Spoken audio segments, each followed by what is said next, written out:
السلام علیکم ورحمۃ اللہ وبرکاتہ۔ الحمد للہ رب العالمین والصلاة والسلام علی سید الانبیاء والمرسلین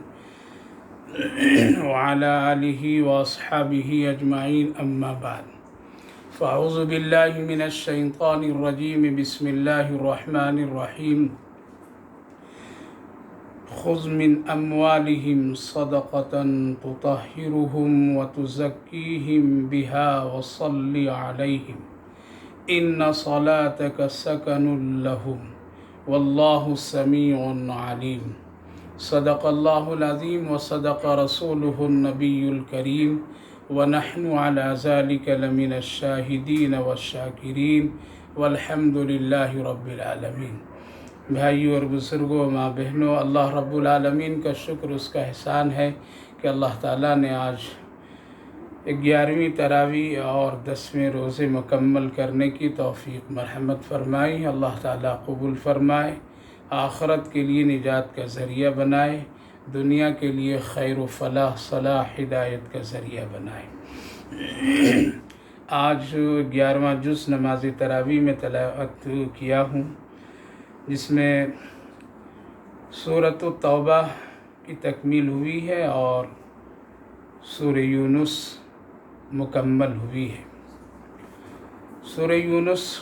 بہت ہی مشہور و معروف سورت ہے، جو ایک بڑے برگزیدہ پیغمبر حضرت یونس علیہ السلام کے نام سے رکھا گیا ہے، جس میں حضرت یونس علیہ السلام کا مختصر لیکن جامع تذکرہ ہے۔ اس کے ساتھ ساتھ ان کی قوم کی وہ آخری عذاب کو دیکھ کر کے جو ان لوگوں نے دعا کی اور اللہ نے قبول فرمایا، اس کا تذکرہ خاص کر کیا گیا ہے، اسی لیے اس کا عنوان بنایا گیا ہے۔ اس کے ساتھ ساتھ اس سورۃ پاک میں آخرت اور اس کے عبادت اور اس کے ساتھ ساتھ رسالت، توحید، ان مضامین کو بہت ہی خوبصورت طریقے سے اور بہت ہی جامع اور عبرت کے ساتھ ذکر کیے گئے ہیں۔ چونکہ مکۃ المکرمہ میں یہ صورت نازل ہوئی تھی، اس لیے اس مضمون کو کفار مکہ کے کفار و مشرکین کے سامنے خاص طور سے پیش کر کے ان کو نصیحت کی گئی کہ تمہیں جتنا جلدی ہو سکے اللہ کی طرف رجوع کرو، توحید پر ایمان لاؤ، اسی میں تمہاری کامیابی ہے، اور اگر نہیں کرو گے تو اس میں اس عنوان کو بھی رکھا گیا، یعنی حضرت موسیٰ علیہ السلام اور فرعون کا بھی ذکر ہے کہ اس کی گرفت کس طرح سے ہوئی اور وہ کس طرح غرق ہوا، اور پھر اس کے جسم کو اللہ تعالیٰ نے قیامت تک لوگوں کے لیے ایک نشان اور عبرت کے طور باقی رکھنے کا جو انتظام فرمایا، اس کا بھی ذکر ہے، تاکہ لوگوں کو یہ نصیحت ہو کہ اگر اللہ کے مان کر کے نہیں چلو گے اور اپنے دل و دماغ اور اپنی زندگی میں کبر، تکبر اور اپنے خالق و مالک سے اگر بغاوت کرو گے تو اس کا انجام فرعون کی طرح ہو سکتا ہے۔ تو اس سورۃ پاک میں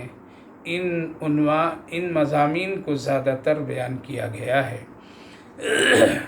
لیکن میں آج ایک خاص اہم مسئلے پر گفتگو کرنا چاہتا ہوں، جیسا کہ کل وعدہ کیا تھا، زکوٰۃ کے سلسلے میں۔ آپ سبھی حضرات جانتے ہیں کہ زکوٰۃ اسلام کا ایک اہم رکن ہے، جس طرح سے نماز، روزہ، حج، تو زکوٰۃ بھی اسلام کے رکن میں ایک اہم رکن ہے، اور اس کی بڑی اہمیت اور فضیلت بیان کی گئی ہے۔ قرآن کریم میں نماز کے ساتھ ساتھ اگر کسی کا تذکرہ ہے تو زکوٰۃ ہی کا تذکرہ ہے، اس لیے جہاں جہاں نماز کا عنوان دیا گیا، ساتھ ساتھ زکوٰۃ کا بھی تذکرہ کیا گیا، یا انفاق فی سبیل اللہ کا خوب ذکر کیا گیا۔ اسی لیے قرآن کریم میں بے شمار جگہوں پر وَأَقِیمُوا الصَّلَاةَ وَآتُوا الزَّکَاةَ، کہیں وَإِقَامِ الصَّلَاةِ وَإِیتَاءِ الزَّکَاةِ، اس طرح سے الفاظ اور جملوں کے ذریعے سے اللہ تعالیٰ نے نماز کے ساتھ زکوٰۃ کی اہمیت کو خوب بڑھایا ہے۔ لہذا علماء کرام کا یہ اتفاق ہے، قرآن و حدیث کی روشنی سے کہہ رہا ہوں کہ اگر جس طرح سے کوئی آدمی اگر نماز کا صراحتاً انکار کر دے تو اس پر کفر لازم آتا ہے۔ اسی طرح اگر کوئی مسلمان زکوٰۃ کا صراحتاً انکار کر دے اور اس میں کسی طرح سے بھی کوئی شک اور شبہات کی گنجائش پیدا کرے تو یاد رکھیے اس کا بھی حکم نماز کے منکر کی طرح حکم ہے، اس لیے کہ اللہ رب العالمین نے اس کو اسلام کا ایک اہم رکن قرار دیا ہے۔ تو زکوٰۃ ایک بہت ہی تقرب الی اللہ کا ذریعہ بھی ہے، اس لیے امت اس پر روز اول سے عمل کرتی آ رہی ہے، اور خصوصاً نبی کریم علیہ السلام کے زمانے سے لے کر کے آج تک زکوٰۃ کا عمل جاری اور ساری ہے، اور اس پر مسلمان بہت ہی اہتمام اور بہت ہی احترام کے ساتھ اس کی ادائیگی کرتے چلے آ رہے ہیں۔ لہٰذا زکوٰۃ کو ہمیشہ عبادت کی نظر سے اور عبادت کی نیت سے اس کو ادا کرنی چاہیے، چونکہ ہم اور آپ جانتے ہیں کہ عبادت کی کئی شکلیں ہیں۔ عبادت ایک ہے مالی اور ایک ہے بدنی۔ بدنی عبادت جس طرح سے نماز ہم ادا کرتے ہیں یہ بدنی عبادت ہے، اسی طرح سے روزہ رکھتے ہیں یہ بدنی عبادت ہے۔ مالی عبادت میں زکوٰۃ اور حج وغیرہ کو شامل کیا گیا ہے، لہٰذا بدنی عبادتوں کا معاملہ براہ راست اللہ رب العالمین سے ہے، جس کو حقوق اللہ کہتے ہیں، اور زکوٰۃ کا تعلق یہ حقوق العباد سے ہے، اس کا تعلق اللہ رب العالمین نے بندوں سے رکھا ہے، اسی لیے یہ مالی عبادت ہے۔ مالی عبادت بھی ایک بہت ہی نجات کا ذریعہ ہے، اور اس کا تعلق اللہ اپنے ان ضرورت مندوں اور محتاجوں کے ساتھ جوڑ کر کے رکھ دیا ہے، اور اللہ پھر اس کے دینے اور اس کے اجر و ثواب کو اپنے ہاتھوں اپنی جانب سے رکھا ہے تاکہ اس کی اہمیت زیادہ سے زیادہ بڑھ جائے۔ اس لیے میرے بھائیو بزرگوں، زکوٰۃ کو ہمیشہ بڑی خوش دلی کے ساتھ میں ادا کرنی چاہیے، چونکہ اس کا تعلق ایک مال سے ہے اور مالی عبادت ہے، اور آپ سب جانتے ہیں کہ مال ایک ایسی چیز ہے جس میں بندوں کا کوئی اختیار نہیں ہے کہ اپنے طور پر بندے مال کے ذریعے سے کچھ ہو جائیں اور یہ مال کی وجہ سے اس دنیا سے کچھ لے کر کے چلے جائیں اور اپنے ساتھ کچھ بنا لیں۔ یہ بہت ہی مشکل ہے، چونکہ مال کو اللہ رب العالمین نے اپنے قبض قدرت میں رکھا ہے، اور جس کو وہ جس طرح سے چاہتا ہے وہ عطا کرتا ہے اور دیتا ہے۔ اسی لیے آنے والا خالی ہاتھ آتا ہے اور جانے کے وقت میں بھی خالی ہاتھ جاتا ہے، جس سے یہ بات بالکل صاف اور واضح ہو جاتی ہے کہ مال ہمارے اختیار میں نہیں ہے۔ اگر اختیار میں ہوتا تو مال ہم لے کر کے آتے اور لے کر کے ہم جاتے، بس مال یہ اللہ کی دی ہوئی ایک امانت ہے، اور اللہ رب العالمین کی طرف سے ایک فضل ہے، اس کو اس اللہ ہی کے حکم کے مطابق اس کا استعمال ہم سب کو کرنا چاہیے، نہ یہ کہ اس کو ہم اور آپ اپنے اللہ کی مرضی کے خلاف عمل کر رہے ہیں جس کی وجہ سے گرفت اور پکڑ ہو جائے۔ اس لیے مال ہمیشہ انسان کے ہاتھ میں آتا ہے اور کب چلا جاتا ہے کسی کو کوئی پتہ نہیں چلتا ہے۔ مال کی یہی کیفیت ہے، وہ انسانوں کی طرف لپکتا ہے اور بہت جلدی وہ ان کے پاس پہنچ جاتا ہے۔ اس لیے مال کا کوئی نہ مذہب ہے، نہ کوئی رنگ ہے، نہ کوئی روپ ہے، نہ اس کا کوئی رخ ہے، یہ جب جہاں جس کے پاس چاہے وہ چلا جاتا ہے، اور ایک وقتی طور پر انسان کو اتنا خوش اور مغرور بنا دیتا ہے کہ اگر انسان اس کی محبت اور فریب میں آ جائے تو حقیقی مال دینے والے پروردگار سے اس کا رشتہ کٹ جاتا ہے۔ اسی لیے مال کا کوئی مذہب نہیں ہے۔ اللہ رب العالمین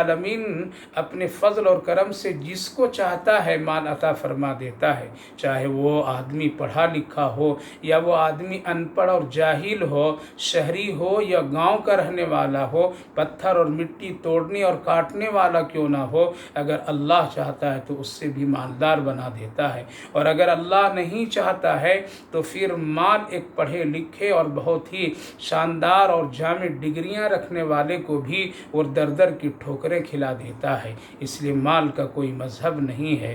مال کوئی رنگ و روپ رکھ کر کے نہیں آتا ہے، وہ ہر ایک آدمی کی طرف مائل ہو جاتا ہے۔ اس لیے اس سے اتنا دل نہیں لگا لینا چاہیے کہ مال دینے والے پروردگار سے ہمارا رشتہ کمزور ہو جائے۔ کسی نے کیا خوب بتایا تھا کہ ایک بادشاہ جو تیمور لنگ کہہ کر کے مشہور تھا، جس کا پاؤں دونوں لنگڑا تھا، لیکن اللہ نے اس کو اتنی دولت، حکومت، سلطنت، بادشاہت عطا کر دی تھی کہ دنیا والے دیکھ کر کے حیران ہو جاتے تھے۔ ایک مرتبہ ایک فقیر اس کے پاس میں آیا اور آ کر کے ہاتھ پھیلایا اور اس کے سامنے کچھ اپنی ضرورت پیش کی۔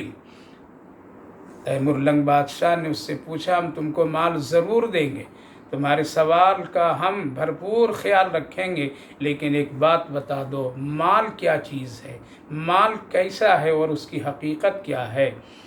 تو وہ فقیر درویش آدمی نے اس بادشاہ تیمور لنگ کو جواب دیا کہ مال لنگڑا ہوتا ہے، مال اندھا ہوتا ہے، اس کی آنکھ نہیں ہوتی ہے۔ تیمور لنگ بادشاہ بہت پریشان ہوا اور پوچھا، آخر مال اندھا کیوں ہوتا ہے، اس میں آنکھ کیوں نہیں ہوتی، اس میں دیکھنے کی صلاحیت کیوں نہیں ہوتی ہے؟ اس درویش فقیر نے جواب دیا، اگر مال اندھا نہیں ہوتا، اس میں آنکھ ہوتی اور یہ پہچان کر کے جاتا تو تم جیسے لنگڑے آدمی کے پاس میں اتنی دولت نہیں آ جاتی۔ ہمارے پاس دولت آنی چاہیے تھی، اس لیے ہم ہٹھے کٹھے تھے، ہم پاؤں والے تھے، چلنے پھرنے والے تھے۔ آج اگر ہم چل کر کے بھیک مانگتے ہیں تو لوگ یہ کہہ کر کے کبھی ہمیں انکار کر دیتے ہیں کہ تمہارے پاس کوئی عذر اور مجبوری نہیں ہے، لیکن تو لنگڑا ہو کر کے اگر بھیک مانگتا تو تمہاری عذر کی بنیاد پر لوگ تجھے دیتے۔ اس لیے میں یہ سمجھتا ہوں مال اندھا ہے، وہ جس کے پاس چاہتا ہے چلا جاتا ہے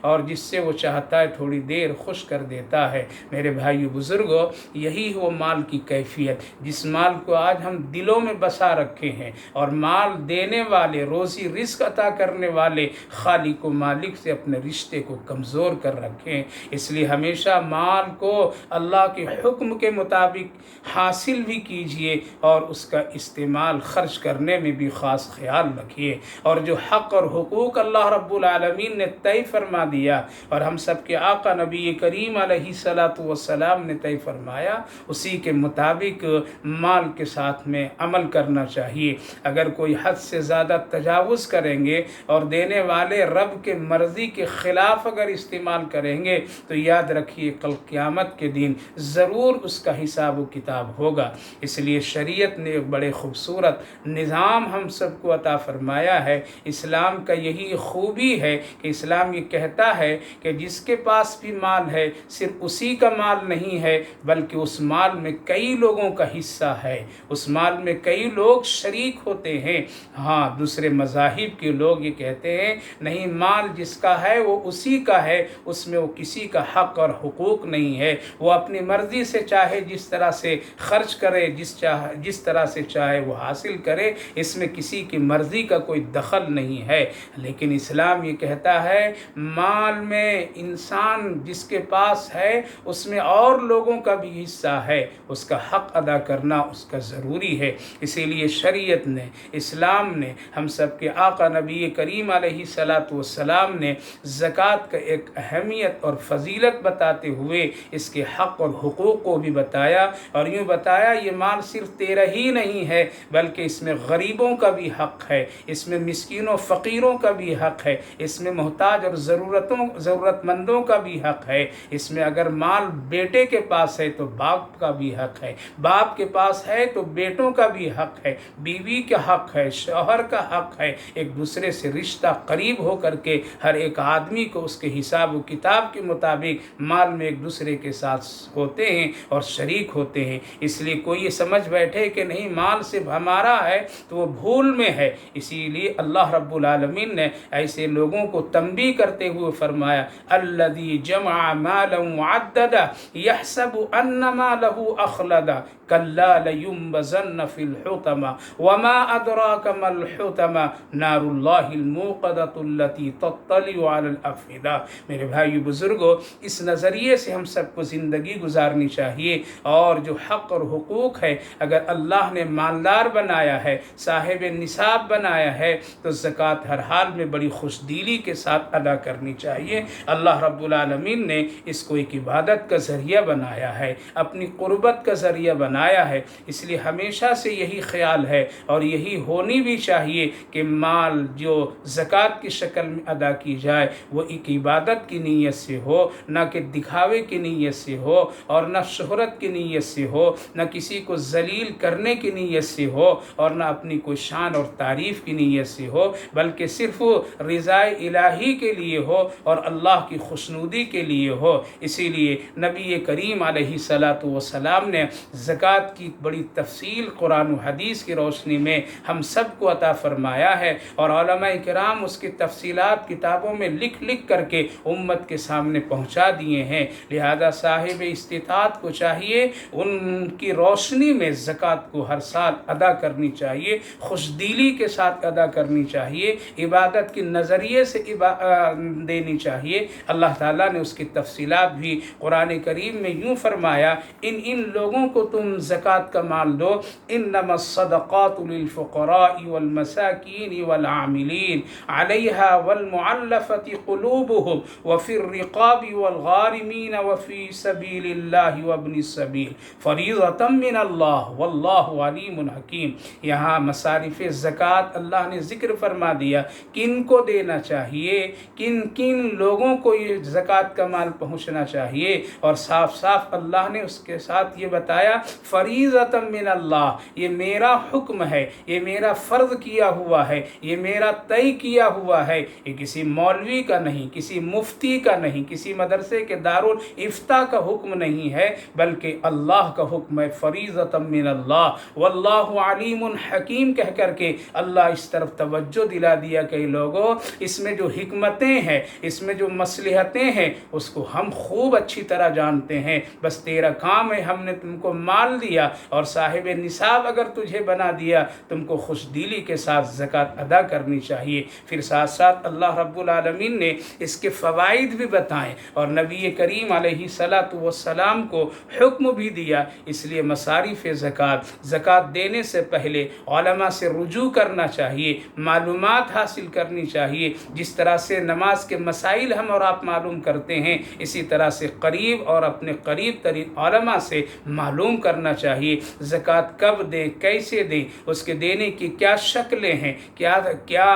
کس طرح سے عمل کرنا چاہیے، کن کو دینا چاہیے، وہ ساری تفصیلات ہے، وقت پر اس کو معلوم کر لینا چاہیے۔ یہاں اس وقت اتنا وقت نہیں ہے کہ میں اس کے تمام پہلو پر روشنی ڈالوں، بس اتنی بات بتانی ہے، یہ اللہ کا حکم ہے، اللہ کے رسول صلی اللہ علیہ وسلم کا حکم ہے۔ زکوٰۃ کوئی ٹیکس نہیں ہے، زکوٰۃ کوئی تاوان اور بوجھ نہیں ہے، زکوٰۃ کو کھیل کھلاڑی کا مسئلہ نہیں ہے کہ جس کو جس طرح سے چاہیں ہم اس کو اپنی مرضی سے ادا کر لیں۔ جس طرح سے نماز، روزہ، حج کے سلسلے میں قوانین اور دستور اور مسائل بیان کیے گئے ہیں، اسی طرح زکوٰۃ کے بھی مسائل اور قانون اور ضابطے بھی بیان ہیں۔ چاہیے کہ اس وقت میں علماء سے رجوع کر کے اس پر عمل کرنا چاہیے۔ اسی لیے نبی کریم علیہ السلام کو اللہ رب العالمین نے زکوٰۃ اور صدقات کی اہمیت اور اس کی فضیلت اور فوائد کے سلسلے میں یوں حکم فرمایا، خذ من اموالہم صدقۃ تطہرہم وتزکیہم بہا وصلی علیہم۔ آپ لوگوں سے صدقات یا زکوٰۃ کی جو شکل ہے آپ لیجئے، دے اور لینے کا حکم اللہ رب العالمین نے کیا ہے، لہذا جو بھی شکلیں اور جو صاحب نصاب ہو ان سے آپ ضرور لیجئے، اور اس کے مال لے کر کے ان کو پاکیزگی اور طہارت عطا فرمائیے، تاکہ اس کے ذریعے سے وہ لوگ پاک صاف ہو جائیں، ان کا مال پاک صاف ہو جائے، ان کے دل کی تزکیہ ہو جائے، اس کے اندر میں جو مال کے سلسلے میں اور مال کے ذریعے سے جو کبر، تکبر، بڑا پن، غرور اگر ہے تو اس زکوٰۃ کے دینے سے اس کے دلوں میں خشیت، اس کے اندر تقوی، اس کے اندر میں ایک دوسرے کی ہمدردی، ایک دوسرے کی محبت، غربت کی ایک پہچان، اور پھر اللہ کی نعمتوں کی قدر معلوم ہوگی۔ اس لیے آپ لیجئے تاکہ مال بھی پاک ہو جائے، وَتُزَكِّيهِمْ اور ان کا دل بھی پاک ہو جائے، وَصَلِّ عَلَيْهِمْ اور آپ پھر دعا بھی ان کے حق میں کیجئے۔ یہ کتنی بڑی بات ہے کہ زکوٰۃ دینے والوں کے سلسلے میں اللہ رب العالمین نے فرمایا آپ ان کے حق میں دعا فرمائیے۔ اسی لیے علماء کرام مفسرین فرماتے ہیں جب کوئی زکوٰۃ ادا کر دے اور جو آدمی لے تو چاہیے کہ اس کے حق میں دعا بھی کرے اور خود بھی دعا کرنی چاہیے۔ لہذا آگے اللہ نے فرمایا اس کا اثر یہ ہوگا ان صلاتک سکن لہم کہ جب آپ دعائیں ان کو دیں گے تو ان کے قلب میں اور ان کو ایک ذاتی طور پر سکون نصیب ہوگا۔ اس لیے میرے بھائیو بزرگوں، جو لوگ زکوٰۃ خوش دلی کے ساتھ ادا کرتے ہیں اور کسی غریب کو خوش کر دیتے ہیں، کسی ضرورت مند کی ضرورت کو پوری کر دیتے ہیں، تو پوچھئے ان لوگوں سے کتنا ان کو سکون حاصل ہوتا ہے، کس قدر وہ مطمئن ہوتے ہیں، اللہ کی قربت ان کو کس طرح سے حاصل ہوتی ہے۔ یہ ایک بہت بڑی خوبی کی بات ہے۔ اسی لیے اللہ نے فرمایا ان صلاتک سکن لہم، آپ کی دعاؤں سے، آپ کی توجہ سے لہذا ان کو سکون ملے گا۔ لہذا زکوٰۃ کا ایک اہم خوبی یہ ہے